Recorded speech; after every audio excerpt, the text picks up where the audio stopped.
Bonjour à tous et à tous, on se retrouve sur la chaîne Phenomenal Catch pour la vidéo pronostic de WWE NXT Deadline qui se déroulera le 7 décembre pardon, à Minneapolis. C'est le dernier du coup PLE de cette année. Cette année, du coup, c'est un PLE de NXT. Il y a Saturday Night Main Event qui se déroule la semaine prochaine. Et c'est pas un. Enfin, officiellement, c'est pas un PLE, c'est un show spécial. Il y aura quand même une vidéo pronostic et résultats, je l'avais déjà dit dans les autres vidéos, vous inquiétez pas. Et donc du coup, on va tout de suite commencer en fait, par les pronostics du premier match. C'est le match pour le championnat par équipe de la NXT. Donc Axiom et Nathan Fraser, les champions, défendent contre Quarter Catch Crew. J'attends ce match, je suis pas trop fan du Catch Crew. Je vois pas pourquoi les champions perdraient leur titre. Ils ont récupéré les titres. Oh si, ça fait peut-être 2 mois qu'ils ont peut-être récupéré déjà les titres. Je vois pas pourquoi ils les perdraient maintenant.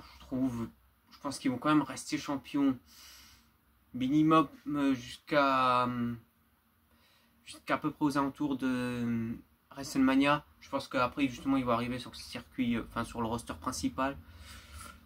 La rivalité, bon, je vais pas trop. Enfin si, je l'ai suivi, mais je pensais pas que ça allait nous amener un match jusqu'à Deadline. Voilà, victoire de Nathan Fraser et Axiom. Je vois pas du coup pourquoi il paraît les titres. Surtout contre No Carter, quoi. Pas mauvaise équipe, mais c'est pas l'équipe de rêve non plus. Du coup, passe au match suivant. C'est un NXT Underground match où ça opposera Jaida Parker et Lola Vice. Deux excellentes catcheuses, futures, je pense, championnes. Et je dois dire que là, c'est un peu plus dur à pronostiquer parce que je pense que la gagnante va se diriger vers le titre North American Championship, Women's du coup. Très content aussi que ce soit dans un NXT Underground match. J'aime beaucoup cette stipulation. Maintenant, c'est clairement devenu une stipulation. J'étais un assez gros fan de Raw Underground. Je pense être d'ailleurs un des seuls qui était fan de ce truc. C'était pas tout le temps parfait, mais moi j'aimais bien. J'étais très content d'ailleurs qu'ils avaient ramené ce truc du côté de NXT. Et là, je dois avouer que je sais pas trop qui gagnait. Allez, par choix, je vais dire Lola Vice. Juste pas parce que c'est mon choix. Mais ouais, c'est deux très bonnes catcheuses. Et je pense qu'elles risquent de se réaffronter plus tard. J'aurais bien aimé du coup qu'on mette un titre entre les deux. Pourquoi pas le North American Championship. Je trouve que ça aurait pu être une super bonne idée. Mais donc du coup, ouais, pronostic de Lola Vice. Mais voilà, peu importe en fait qui gagne, moi je suis quand même content. Le match suivant, c'est le match pour le championnat NXT. C'est le champion Trick Williams qui défend face à Ridge Holland. C'est un match avec une bonne rivalité, une bonne construction. Alors on se doutait tous, quand Ridge Holland avait gagné à Halloween Havoc, que c'était... On se doutait très vite que c'est lui qui allait être le prochain challenger. On a eu une très bonne rivalité.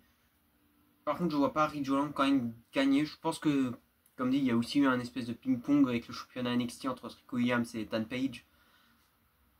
Du coup, je vois pas tout de suite Trick Williams perdre le titre.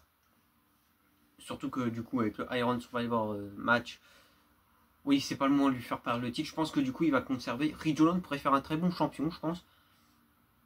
Je serais pas non plus déçu qu'il gagne le titre.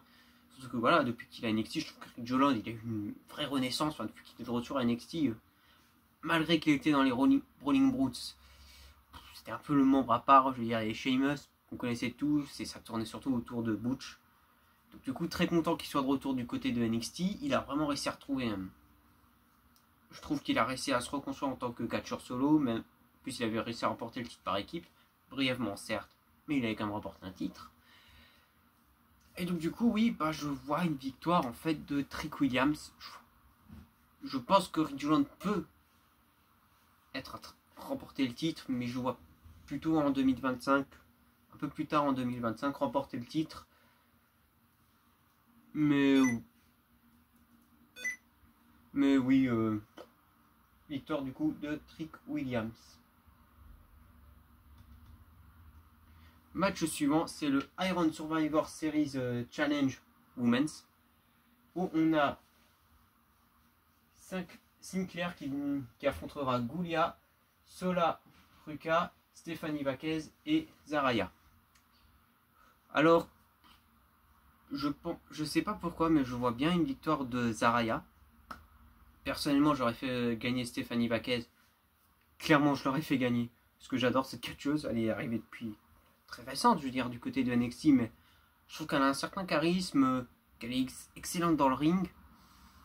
Mais j'ai pas l'impression... Enfin, je la vois pas tout de suite remporter le titre. Je pense qu'ils vont d'abord un peu la cristalliser. Alors que Zaraya, ils l'ont très vite mis comme le visage de NXT chez les femmes. Donc du coup, oui, bah... Clairement, je la vois gagner ce match. Comme dit, j'adorais que ce soit Stéphanie Vaquez qui remporte le match. Mais non, je pense clairement que ce sera Zaraya. Et on arrive du coup au main event de la soirée. C'est le Iron Challenge match du côté des hommes. C'est Ethan Page contre Eddie Trop, Wesley contre Nathan Fraser et contre Jevon Evans. Alors déjà, on peut noter que Nathan Fraser va catcher 2 fois. Je pense que ça va être un moyen de le protéger du coup dans le Iron Challenge match. Du coup, je ne le vois pas gagner. Je vois pas non plus Ethan Page gagner comme il venait de récupérer le titre NXT. Moi, je vois une victoire de Wesley. Clairement, je vois, en plus, je vois bien Wesley. Pourquoi pas battre Trick Williams? Oui, je vois, en fait, oui, je vois bien Wesley remporter le titre NXT. Je pense qu'il le mérite parce qu'il a quand même fourni de bons matchs cette année. Et oui, je pense que déjà on va avoir un très bon match. Je pense que ça va lancer quelques potentielles rivalités. Je suis juste déçu que on n'a pas Lecky King, le fils de Brian Pillman, dans le match, qui a failli remporter le triple menace à NXT, mais finalement non, c'est pas lui qui l'a remporté. Ce qui est dommage, que ça fait plus d'1 an qu'il est du côté d'NXT et en fait ils font rien avec lui, c'est franchement dommage. Il est loin associé à William Regal et là ça a l'air d'être tombé à l'eau. C'est très dommage parce que le mec est vraiment excellent, que ce soit au micro, encore là ça va, mais surtout dans le ring il est vraiment excellent. C'est vraiment dommage. Du coup c'est tout pour cette petite vidéo, c'était du coup les pronostics de NXT Deadline. Le problème c'est que j'avais pas suivi les 2 dernières semaines de NXT. Donc je suis un peu perdu du côté qui c'est qui pourrait être en fait favori. Enfin, j'ai juste regardé les spoils du coup. Mais du coup si cette vidéo vous a plu, n'hésitez pas à liker, abonnez-vous. Et on se retrouve du coup pour la semaine prochaine pour la vidéo pronostic de Saturday Night Main Event. On se retrouvera aussi pour les résultats. Et du coup on se retrouvera pour ces vidéos. Ciao.